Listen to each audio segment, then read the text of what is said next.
Ayan guys, so mga kalabatan, dito tayo ulit sa ating new episode. Isa sa mga client natin na tumawag sa ating Facebook page and nakapanood of course sa ating mga videos. So andito tayo ngayon guys sa isang kliyente. So tuturuan natin sila paano mag-dry cleaning process sa mga gustong mag-avail or may mga inquiries regarding sa ating dry cleaning seminar or sa mga chemicals na ginagamit for the dry cleaning process. You can simply check this our Facebook page, comment po kayo dyan, or send us a personal message or direct message here sa ating Facebook page and we will accommodate all of your inquiries para matuto tayo lahat paano mag-dry cleaning. Not only dry cleaning actually, but the whole process or operation dito sa ating laundry shop. Ayan. So tara, proceed na tayo sa training. Instead of i-memorize natin lahat ng klase ng fabric for the dry cleaning, better if we do the test na lang. And of course, if the label is available, mas madali natin ma-identify yung isang fabric. Kung ano yung proper natin gagamitin chemicals, either dry cleaning fluid or liquid detergent. So dalawa lang naman yan ma'am na gagamitin natin. Walang iba.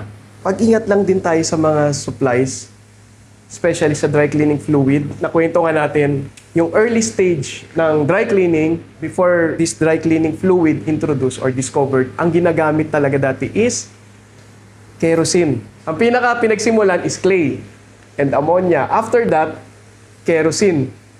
Kasi doon nag-start yung accident kay Jolly Baptiste. Yung accident na yon ng kerosene, accidentally spilled, then na-remove yung stain sa fabric. Actually, may mga other suppliers nagbebenta ng mga dry cleaning fluid na amoy kerosene. And ayaw natin. Yes, it smells like kerosene. We don't want that for our fabric. Kasi, number one, kerosene is flammable. Kerosene is also toxic sa ating skin. Na-encounter ko yan with my client nung tinest namin yung binili niya, amoy gas. So nagulat ako, bakit amoy gas to? So which means yung pure dry cleaning talaga na chemical na nagagamit nila, it's not actually pure dry cleaning. Parang ilang percent lang yung dry cleaning dyan, the rest kerosene. Kasi when you combine it, nagko-combine siya . You will not even notice unless you smell. Now we already identified the fabric and then we already do the test and then now we know what chemicals are we going to use. It's either dry cleaning fluid or liquid detergent. We can now proceed to the process. But before we do the process, we have what we call SOP. It is the standard procedure, operating procedure. So, meaning, we cannot proceed to the dry cleaning process without doing this. This is actually must. Without doing this, it's possible you make a mistake. So, this is really a must. Number one is always check the label. This one. Part of the SOP. You cannot miss that. That is a requirement. Number one is always check the label. So we have here the sample of the indication or the symbols for the dry cleaning. So when you see any of these symbols, it indicates dry cleaning. This one. It's a plain circle with no letter inside, or there's this either A, P, or F. And when you see a symbol with an X, it means do not dry clean. And then number two, we do the fabric test. The one that we also discussed a while ago, it's also part of the SOP. If there's no label, you do the fabric test. If there's a label, it's up to you if you do also the fabric test. It's actually a must. Yes, better. And number three, of course, safety first. This is very important. If we're going to proceed with the dry cleaning fluid, we have to use gloves. This is a must. Latex is okay. But this one is also okay. And then, we have to prepare our materials. Brush. Face mask is very important. Basin, sprayer bottle. Because we're going to transfer this chemical here. Well, actually, it depends on the process. Later, we will discuss the different process that we can do. And before we proceed, the last is number 4, spotting. Kapag may stain, halimbawa may mancha. So, bago ka mag-proceed sa dry cleaning process mismo, tanggalin natin muna yung mancha. Ayun, kaya nakasama siya sa SOP. Pero kung wala siyang stain, ma'am, wala na tayong diretso na, wala nang spotting na mangyayari. Normally, sa isang laundry shop, may spotting area. Ang pinaka-typical na spotting area is lababo. Kasi doon yung may continuous water. Tapos at the same time, pwedeng mabasa, tapos mag-soak. Better may spotting area ka. So kung may mancha, may visible na mancha, spotting area ka muna. Okay, so clear tayo ma'am sa SOP natin or sa standard operating procedure. Any question dyan ma'am? So we only have 2 chemicals na magagamit. This one is for wet dry cleaning and then the other one, ito po yung for the dry cleaning fluid natin. So dito tayo muna ma'am sa dry cleaning. Okay, first step ma'am is we are going to use lint remover. Narinig nyo na po ito? Okay. So, that's the first step. We will do the lint remover first para yung mga himulmol, yung mga lint, ito. Yan, yung mga anything na kumapit coming from other fabric. And at the same time, yung mga nakapatong din na mga mild na mga alikabok dyan is makukuha na ng lint remover. Ngayon, kung wala tayong lint remover, you can use Scotch tape. Pwede rin yun. Oo. Kaya lang sa Scotch tape, ma'am, huwag nyo siyang irarab ng gano'n. Kasi ang dapat tinataas-taas mo lang na gano'n. Para hindi masira si fabric kasi baka magasgas eh. Mahihila yung pinaka-fiber niya. So, gano'n mo lang siya, tap-tap mo lang siya. Okay? And then number 2, keep the fancy stuff away. Anything na fancy makikita mo dyan, buttons, beads, lahat yan, tatapan mo. Oo, using tape or foil. Yung foil, ma'am, sa pagkain. Kapag talagang, based on your assessment, mamahalin yung butones. Kunyari, let's say, for example, yung nagpalabas halimbawa, ang tatak mga hindi na typical na brand. Pag gano'n, ma'am, better na, gupitin mo na siya. Tanggalin mo na siya. Tabi mo yan, ma'am. Lagay ka ng plastic, lagay mo yung client, anong coat, tabi mo. Pati yan, gupitin mo na. Tatahiin mo yan, pabalik. Yun ang pinaka-safest. Kasi actually yung medical tape tsaka foil, sometimes nakakalusot yan. May lusot pa rin yun pag hindi maganda yung pagkaka-wrap mo. There are times talaga lumulusot. Lalo na pag ang process mo is soaking. Nangyari soaking ang process mo. Babad. May lulusot talaga doon. So, okay siya kapag spray. Medyo malabong lumusot. Kasi spray, mist lang yun eh. Tapos, medyo iwasan mo rin ng onti yung butones, tapos nakabalot pa. So, malabong lumusot. Pero pag alam mo talaga na sensitive talaga yon, mas maganda na lang na hugupitin yun. Yun yung ginagawa ng mga sanay na sa dry cleaning, ginugupit. Kadalasan gumagawa nun, mga matatagal na sa laundry shop. Yung mga matatanda na yung mga naglalaba. Ayan, okay? Pag nag-dry clean pala tayo, ma'am, kailangan tanggal yung mga alahas, mga kwintas, relo. Kasi possible masisira na yan. Okay guys, so transfer tayo dito sa labas. Since dito well ventilated, makakapag-process tayo ng dry cleaning fluid ng mas maayos. Kailangan meron kang brush na malambot. Kasi kailangan mo rin talaga siyang diinan eh. Pero, for example, ang brush mo ay matigas, hindi mo siya madidiin. Okay. Kasi gagasgas siya eh. Pag gumasgas siya dito, may possibility siyang mag-runs. Or aangat na yung mga fabric, maghihimulmul, tataas. Masisira yun. So, better to buy ay malambot lang na soft bristle lang. Okay, so ang first step natin, ma'am, is lint remover. So, maglilint tayo dito. Gagawin mo yung lint remover, maglilint ka, After mo mag-lint, ma'am, matatanggal na yung mga himulmul dyan. So, supposedly, dapat matanggal na yung himulmul dyan eh. So, kung walang lint remover, pwede naman ding tape, scotch tape. Ayan. And then, saka tayo magpuproceed sa dry cleaning process. Matuto mag-dry cleaning sa Sabon Factory. So, isa sa mga dry cleaning process natin is by brushing.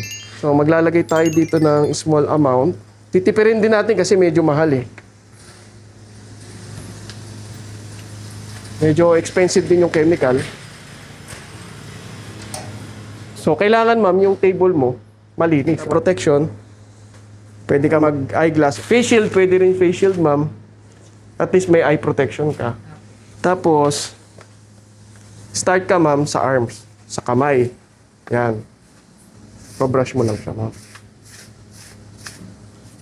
Maganda kung meron ka ditong parang flat surface na Parang tabla. tabla. Oo. Medyo matagal lang to. Sa totoo lang. Pero ganun kasi yung process eh. Ng brushing Basically, ibabrush mo lang talaga siya. Tapos, kailangan mo lang talaga siyang tamaan lahat. The best dito, ma'am, maglagay ka electric fan. Para yung Mabilis na. amoy. Hindi po. Yung amoy. Kasi may amoy siya eh. Pero yan, namin ko. May amoy siya. Pero, pansin mo, yung amoy niya hindi amoy gas, di ba, ma'am? Oo. Kaya kapag may na-encounter kayo na dry cleaning fluid na amoy gas, hindi puro yung nakukuha niyo. Okay. And then, ito yung sinasabi ko na better takpan. Kasi kung hindi tatakpan yan, ma'am, may possibility, ayun, dry na nga yan, no? Dry na siya. Hindi na siya yung makintab. Tatanggalin niya yung kintab.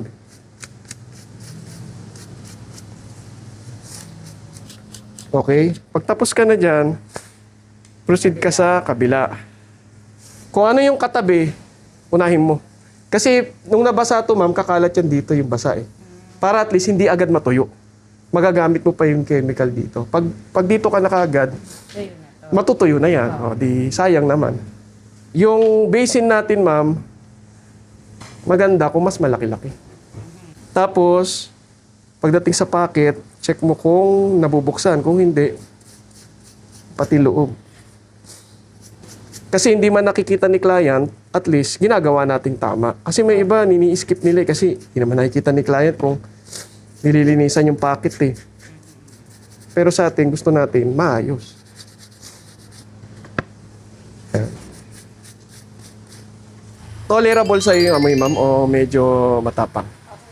Okay lang yun. Ayan. So, ito, ma'am, yung brushing, Ganito yung process ng brushing. And then, we have another process, soaking. So, ang soaking naman, ang process na to, if marami kang ida-dry clean. Kasi matagal yan pag kunyari, let's say sabihin na natin, kagaya ng isang client natin sa NAIA, nagda-dry clean ng mga uniform ng mga piloto, mga marami kasi yun. Or even sometimes sa hotel, yung mga uniforme nila, mga suit. Mahirap pag gaganyanin mo siya. Kawawa yung gagawa, matagal. So, ang gagawin mo, ma'am, sa soaking, lalagyan mo na ito ng 2 liters. Approximately sa ganito kalaki. Tapos, isosoak mo siya. Na talaga. Liters ang lalagay. Almost. Kahit isa? Kasi hindi siya masusok, ma'am, pag unti lang eh. Okay. Kailangan masoak siya eh. Kaya magastos, ma'am, pag soaking. Okay. Pag marami talaga, ma'am, magmamachine ka na kung talagang marami.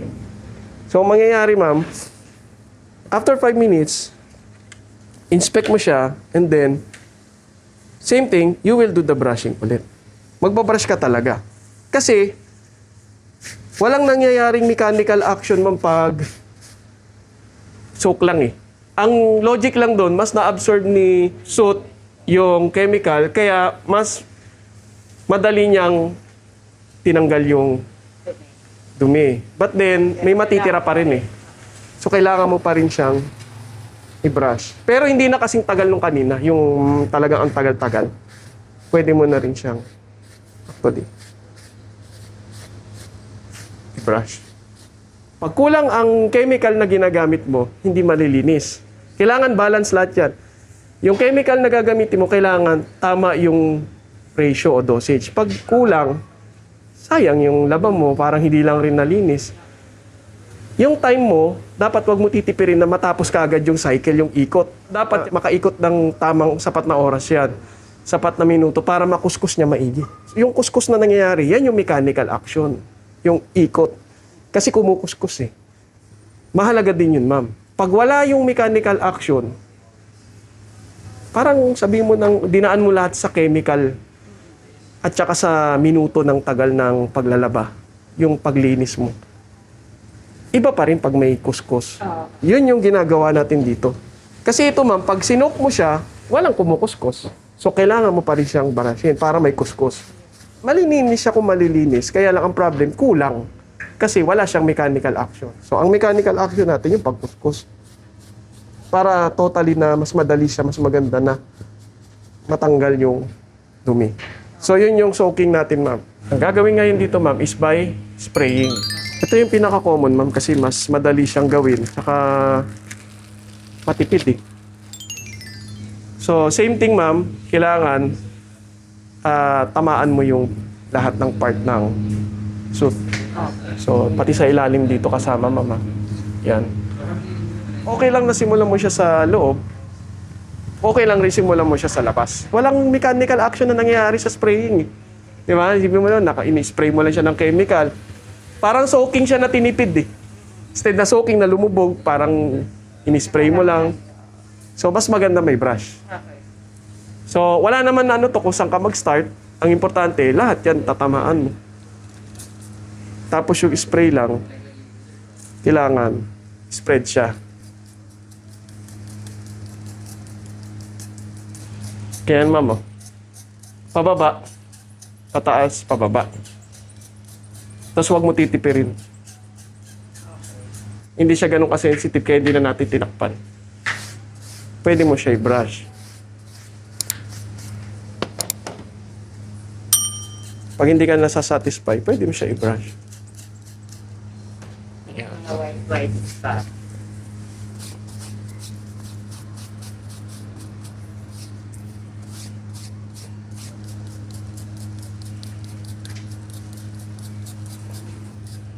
Try mo, ma'am. Ikaw na dito sa side na to. Yan. Tapos ganun ulit. Kung gusto mo i-brush, pwede.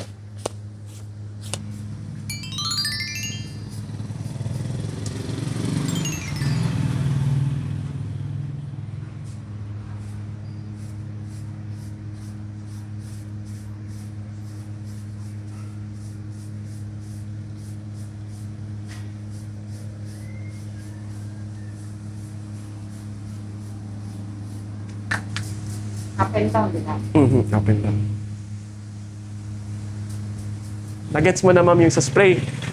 So, ganun lang. Yung labas, ganun din sa loob. So, kunyari, tapos na natin yung labas. Sa loob, ano mo lang yan. Babaliktarin mo lang. Same process lang po.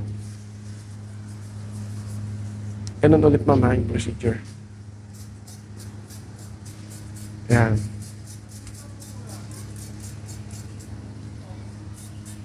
Tapos, ma'am, wag mo i-skip yung packet. Kailangan tamaan talaga yan.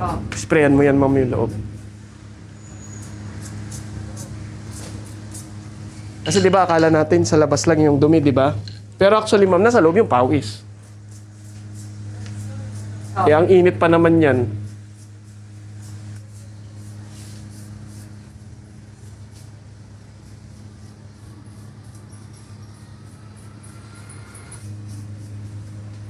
Once na feeling mo satisfied ka na, okay na to, shiny na siya, black na siya, pwede mo na siyang baliktarin.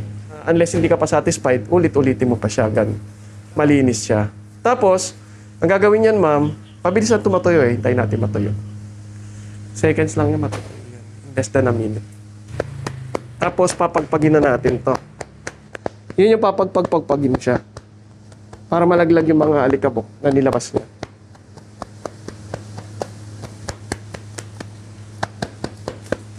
After, ma'am, na mapagpag mo, steam iron mo na siya. Matuto mag-dry cleaning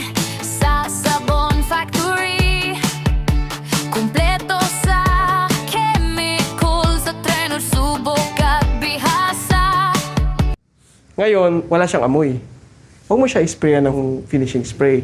Kasi magpagkakamalang binasa ito eh. Then, ipapak mo na siya ng plastic. Yan na. Tapos, ahang mo na. Tapos, didikit mo yung resibo dito. Okay, this is plastic. Kailangan yung plastic mo, ma'am, mahaba. Enough lang siya. Ngayon, kung sobrang haba, better kasi kailangan mo siya itupi para sealed talaga siya. Kasi yung iba, hanggang dito lang, hindi mo matutupi eh. So, ang ginagawa ng iba, pangit naman kung i-scotch tape mo dito, minsan tinatamaan to eh.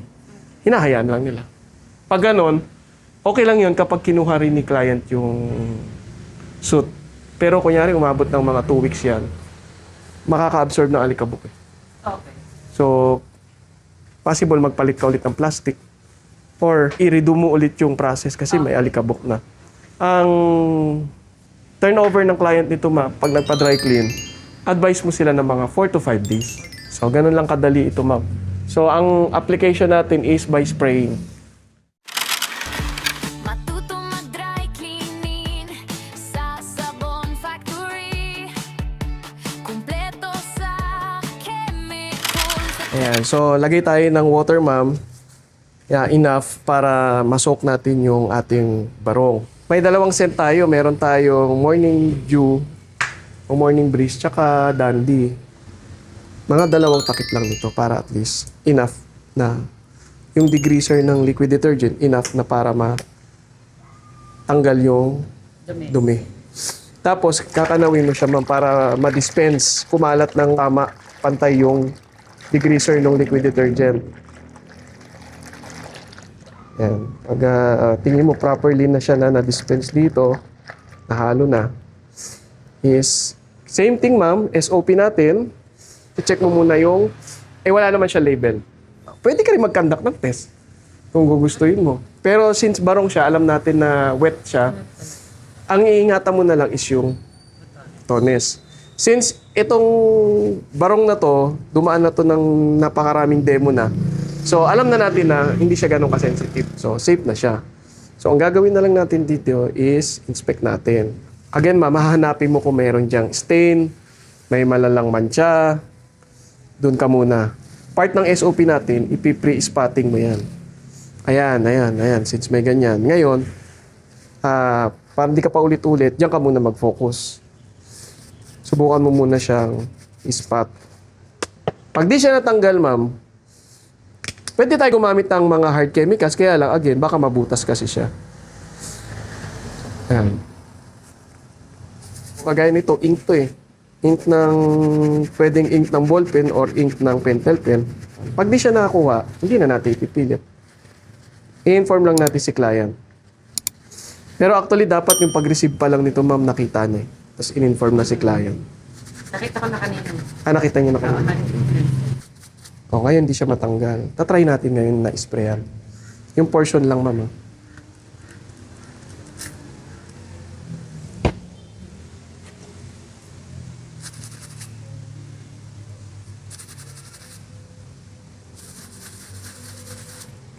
Hindi siya totaling nawawala, pero nagla-light. So, subukan natin na isa pa. Ayan o, uminipis na nakita mo. Halos mawala na siya. Dadaan-daanin mo lang, huwag mo lang siya mamadaliin.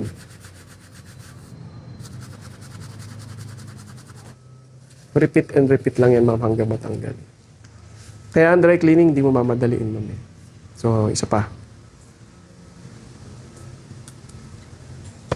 Ngayon, kung saan yung abutan niya, ma'am, na hindi na matanggal, kunyari, dumating na sa part na hindi na talaga mag-separate yung pinaka-stain na nakakapit na mismo, wag mo na ipipilit. Yun na yun. Hanggang doon na lang. Ngayon, susok mo na yan. So, na-pre-inspect mo na yun na lang yung stain na nakita mo. Soak mo siya.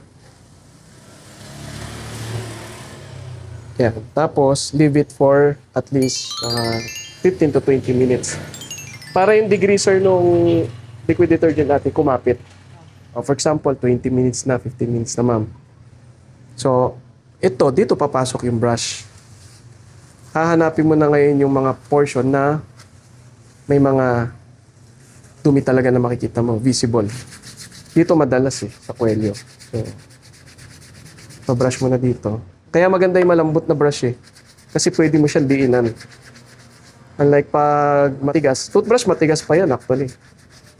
Unless yung mga may mga soft bristle na toothbrush Kaya lang toothbrush mo maliit. Isipin mo ganyan lang yan. Gaganong-ganonin mo yan. Matagal ito. Wide yung scope, sakop niya. Okay. Tapos, ganun din ma'am sa likod niya. Ng collar, pwede rin.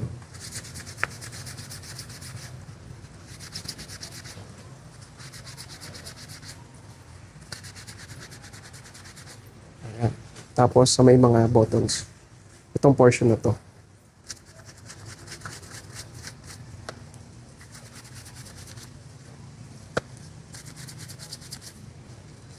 Ayan. Dito kasi madalas madumi rin sa mga sa lace. Okay. Tapos, yung mechanical action na gagawin dito, hindi mo kukusutin nun. Bawal yon kasi may tendency niya na mapunit.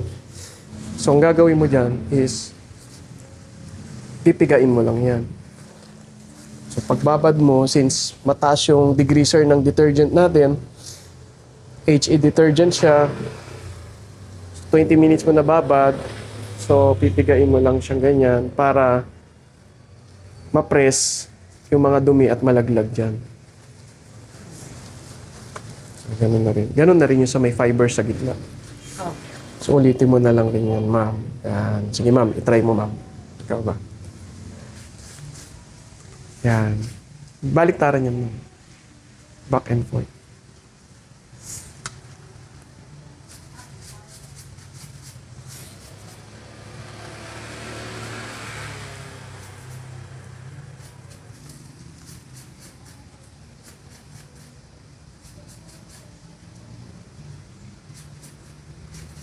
Yan, pipigain mo dyan, ma'am. Ito hindi. Hindi, kasama lahat yan. Okay lang yung kasama lahat. Yan.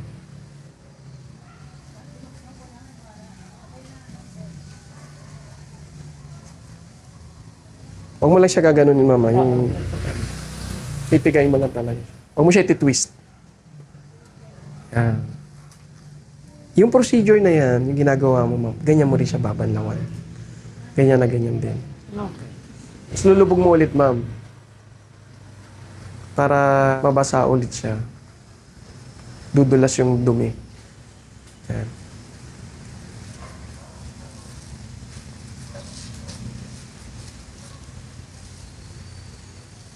Pag okay na siya, ma'am, magbabanlaw na tayo.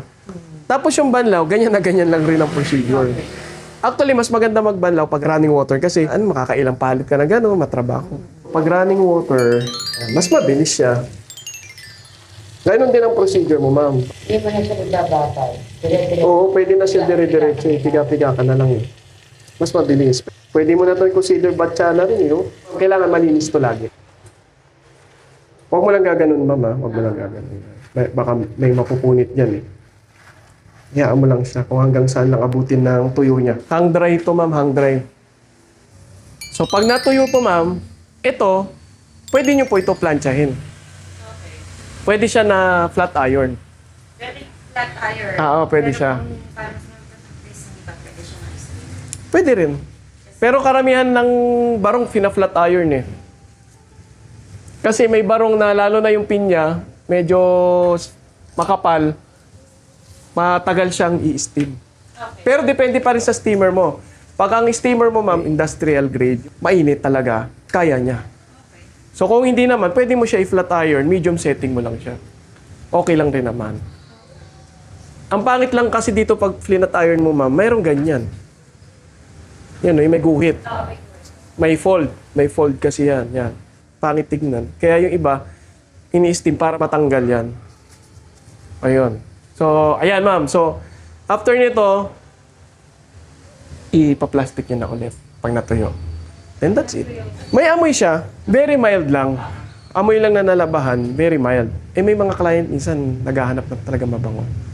Gagamit kayo ng finishing spray para pabanguhin to.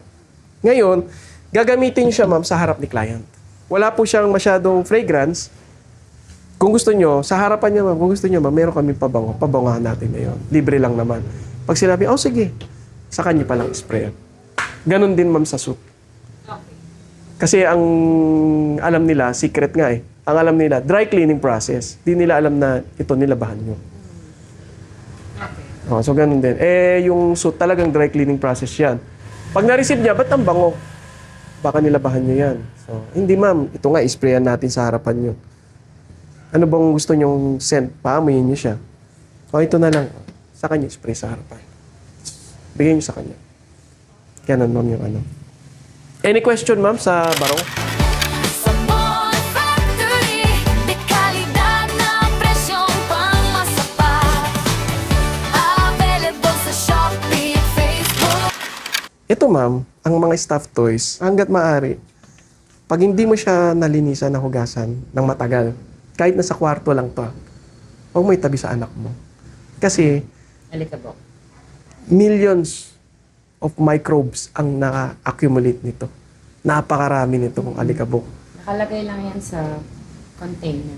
Kasi hindi ko nilalabas. Oo. Pa-isa-isa lang. Unless na lalaba mo siya linggo-linggo, okay lang. At lalabahan mo malinis siya palagi. Pero kung hindi, iiwasan mo. Kasi baka dyan mag-cause ng mga asthma, mag-start ng allergy.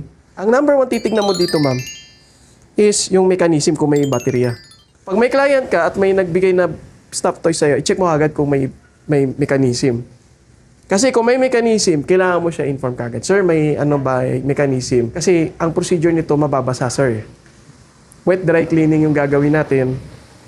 May possibility po na hindi na magagana yung mechanism. Okay lang po ba? Pag sinabi niyang, ay, hindi nagagana, may possibility po, hindi naman guaranteed na totally hindi gagana. Pwedeng gumana, pwedeng hindi. Depende po sa mechanism niya kung sensitive.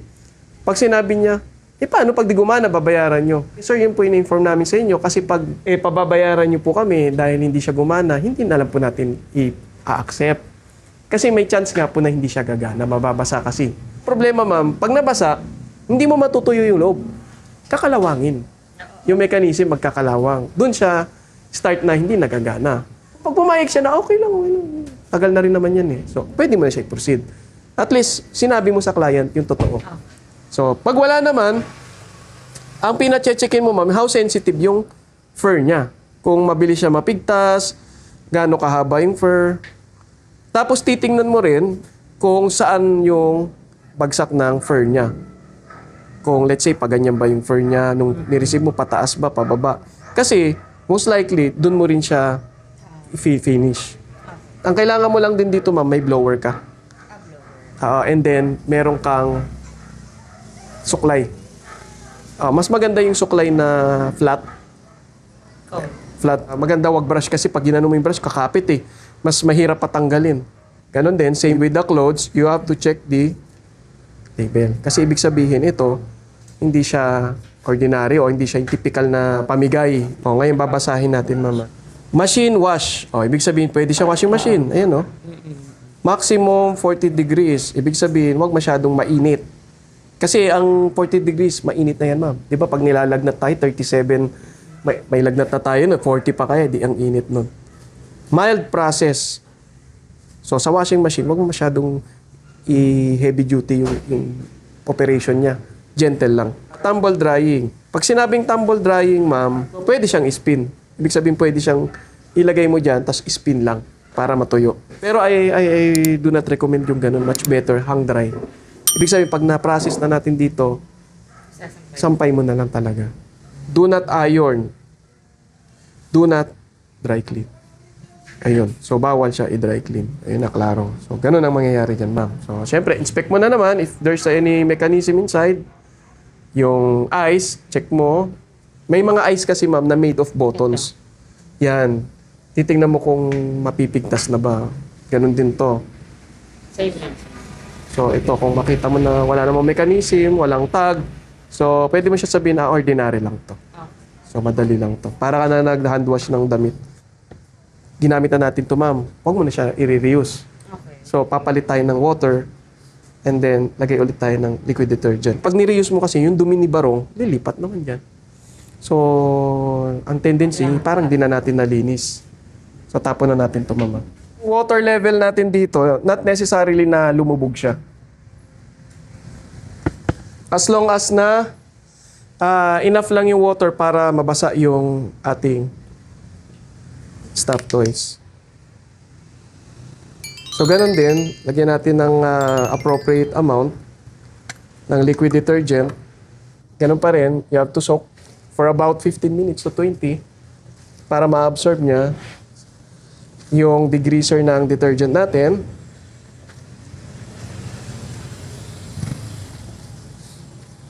Yung ganitong tubig, okay na to. Hindi naman necessarily na sobrang lubog eh. After 15 minutes or 20 minutes, so, and you can use the brush.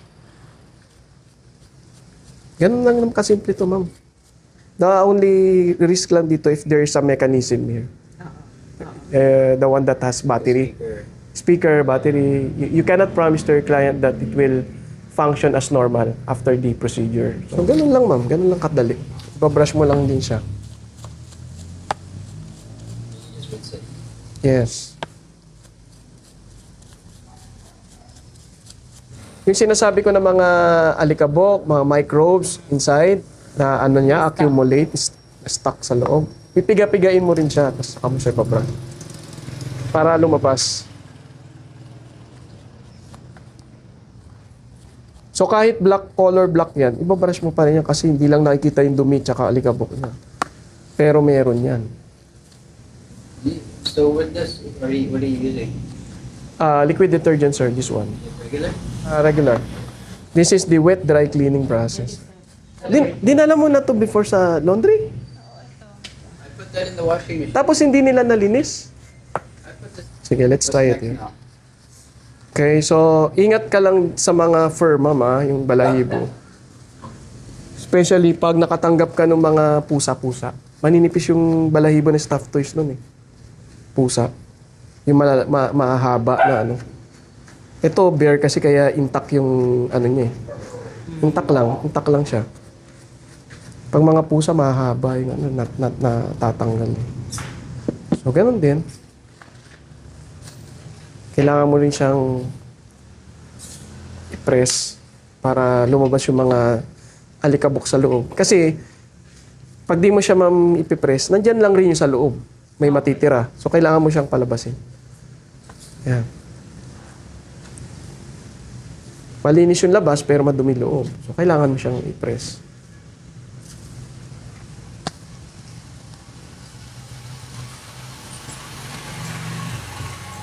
Tapos, again, pag hindi ka pa satisfied, ulitin mo lang.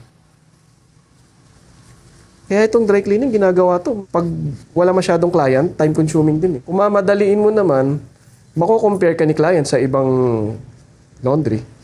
Kaya mas maganda, gawin mo ng tama. Yun yung sinasabi ko, ma'am, na kailangan si laundry staff nyo, they should follow. Kasi may iba, hindi nila tinusunod eh. Basta makita nila, okay na to. Pag kayari, sabihin ng labandera, okay na to, buti na to. Okay na. Babalawan na nila. Siyempre, ikaw owner, gusto mo talaga na ano, hindi ka makikitaan ng comparison sa ibang laundry na kulang ka. Tapos, hindi mo nagagamitin sa iba to. Press mo lang, piga-piga lang din. Hanggang mawala yung bubbles. Yan. Para may tumiko nung lang yan. Kasampay. Thank you for watching and until next time, guys, follow, subscribe, and like our Facebook and our YouTube. So, thank you. Thank you.